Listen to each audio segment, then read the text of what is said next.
दर्शकों, Amazon news channel में आपका स्वागत है। आज हम बात करेंगे महर्षि दयानंद के पंथ आर्य समाज के पतन के मुख्य कारणों की। क्या कारण रहे कि आर्य समाज पंथ आज बंद होने की कगार पर है? आइए विवेचन करते हैं। पहला कारण, पदाधिकारियों में संगठनात्मक अनुभव की कमी। दूसरा, गौशालाओं के नाम पर ठगी। तीसरा, संगठन में हिंसा करने वाले गुंडों की अधिकता। चौथा, बाबा रामपाल। पांचवा, महात्मा गांधी। आर्य समाज 2000 से पहले भारत में काफी लोकप्रिय था। सबसे स्ट्रॉन्ग पोजीशन कही जाए तो हरियाणा में थी, लेकिन अब यह संगठन लुप्त होने के कगार पर है। संगठनात्मक अनुभव की खास कमी इस संगठन में देखी गई। जो आचार्य आर्य समाज से ताल्लुक रखते थे, उन्होंने अपने संगठन की तरफ ध्यान न देकर अपने घरों की तिजोरियां भरने में सारा ध्यान लगा दिया। गौशालाओं में काफी ठगी सामने आई। गौशालाओं के नाम पर अधिकारियों, पदाधिकारियों, गौशाला के नाम पर भी आर्य समाज के आचार्यों, पदाधिकारियों ने काफी बड़े बड़े घोटाले किए।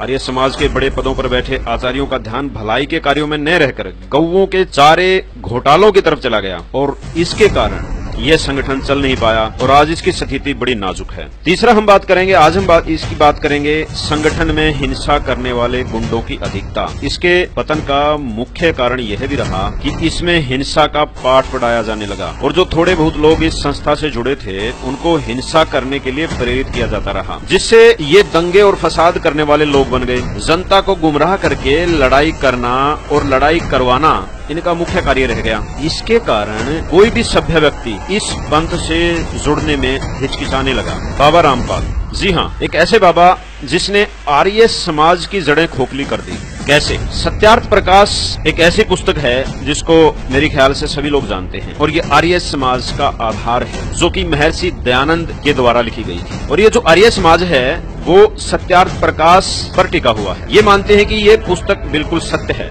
लेकिन बाबा रामपाल जी ने सत्यार्थ प्रकाश और वेदों की तुलना शुरू कर दी।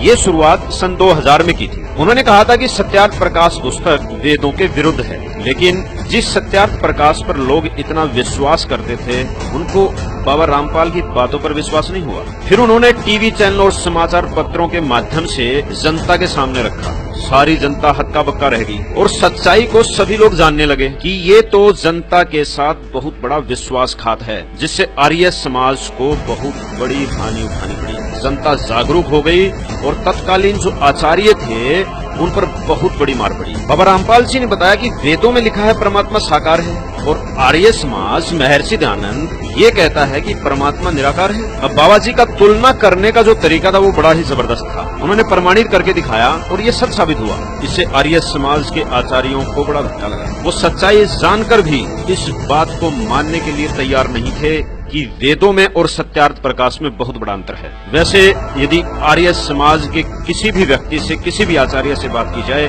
तो वो ये कहेंगे कि वेदों के अनुसार ही सत्यार्थ प्रकाश है, लेकिन ये एक बहुत बड़ा धोखा है। खैर, हमें क्या लेना है, छोड़ो। अब बात करते हैं सत्यार्थ प्रकाश के समोल्लास 4 पृष्ठ 101 में जो नियोग की विधि बताई है वो बड़ी ही शर्मनाक है। महर्षि दयानंद ने चौथे समोल्लास में कहा है कि एक औरत 11 लोगों के साथ शारीरिक संबंध बना सकती है। क्या ये सभ्य समाज में लागू हो सकता है? इसलिए सभ्य समाज ने इस आर्य समाज को नकार दिया। आगे तो और भी कमाल हो गया। समोल्लास 4 पृष्ठ 71 पर लिखा है कि 24 साल की लड़की और 48 साल के युवक का विवाह उत्तम विवाह है। मतलब यदि कहें कि सबसे उत्तम विवाह का समय उन्होंने 48 साल बताया है। ये उनका मुख्य नारा है। अब लोगों ने देखा कि किसी भी आर्य समाजी या जो गृहस्थी है आर्य समाज से ताल्लुक रखता है, ये नियम तो फॉलो नहीं करता, क्योंकि हमने आसपास देखा कि आर्य समाज से ताल्लुक रखने वाले लोग कभी भी 48 साल की एज में शादी नहीं करवाते। और ये